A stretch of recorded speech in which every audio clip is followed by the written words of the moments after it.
After 5 unanswered goals to start the first quarter, JMU were just not able to get going. They finally did score in the second quarter. 9:36 on the clock. Nothing for them since.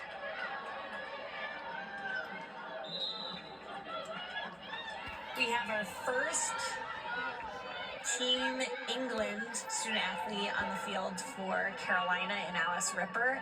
On the defensive side, I want to check her number real quick, sorry about that. Number 32 on the defensive end. She's a transfer in grad student. Nice to see her on the field.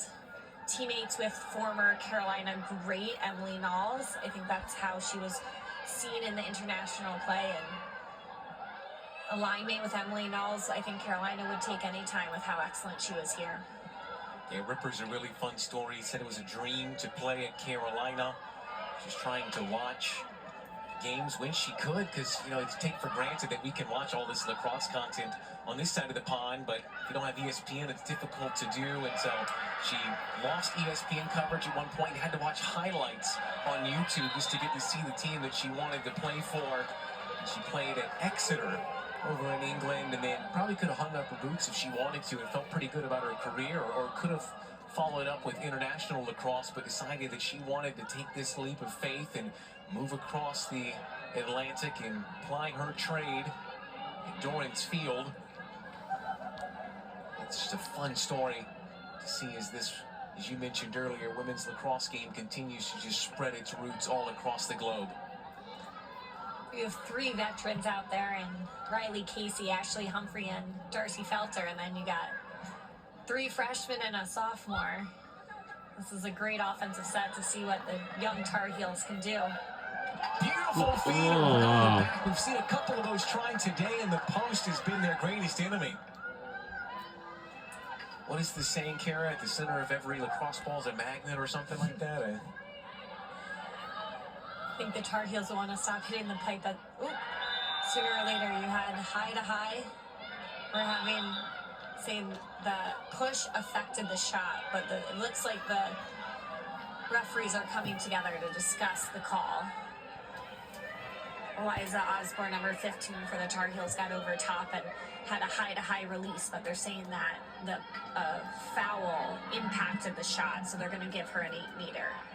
I'm not sure who they're going to put behind yet, but the referees are still discussing the call.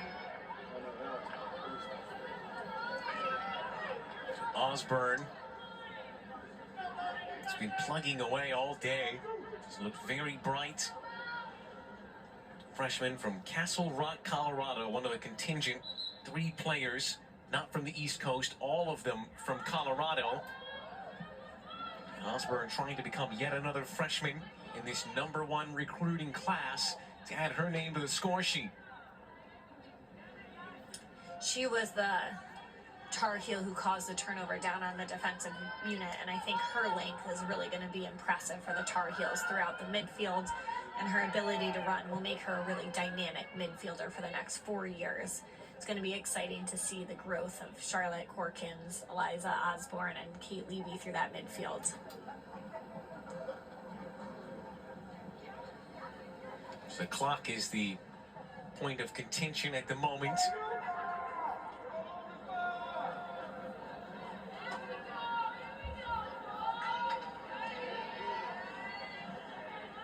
All right, we have the second hash 8-meter for Eliza Osborne. Looks like she's going to look to get a quick start and a finish.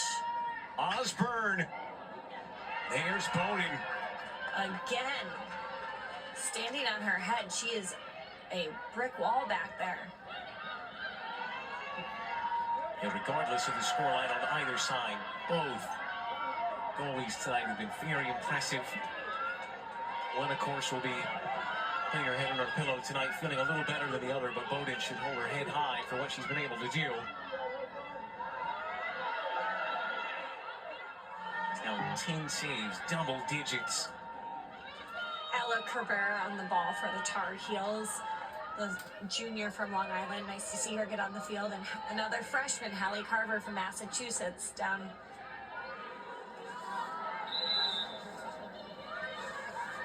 Under 90 to go. Olivia Mattis at the dot. We'll see what she does with the ball. Pushes it up top.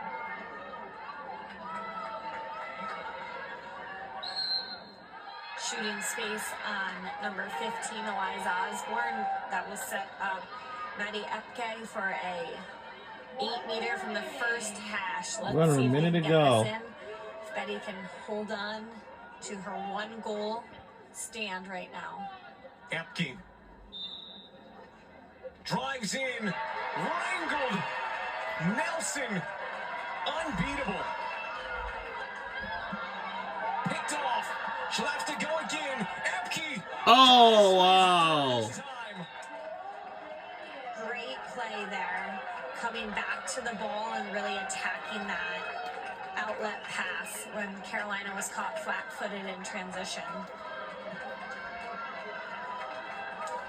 Kara, it's going to go down 12-goal win for UNC over JMU. A big one considering the quality of these two teams. Was there any more you think UNC could have done? Because defensively, they played really well. Offensively, they got a lot of players on the field. Just looking at it holistically, you think there's much more that Coach Levy could have wanted tonight? I think they're going to want to clean up some of the errant passes, but I think overall the depth that Carolina showed, the grit, the commitment to the ride, and really having each other's back out there was an excellent start for the Tar Heels, and a wonderful play by the Dukes as well. They really came out and We won the competed. first It doesn't game. show on the scoreboard, but they were in this game until the very end. Well, we were introduced to Chloe Humphrey, 3 goals and 1 assist as she finally got on the field. Ashley Humphrey doing what she does already. 3 goals and 2 assists to her name as well as the Humphrey sisters light up their names across the score sheet.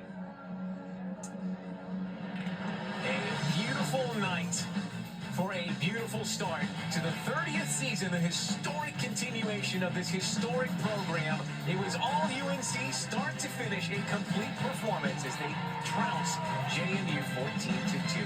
For myself, Final score is 14-2. Go North Carolina Tar Heels on the win. Chapel Hill. We say thank you for tuning in. We'll see you next time.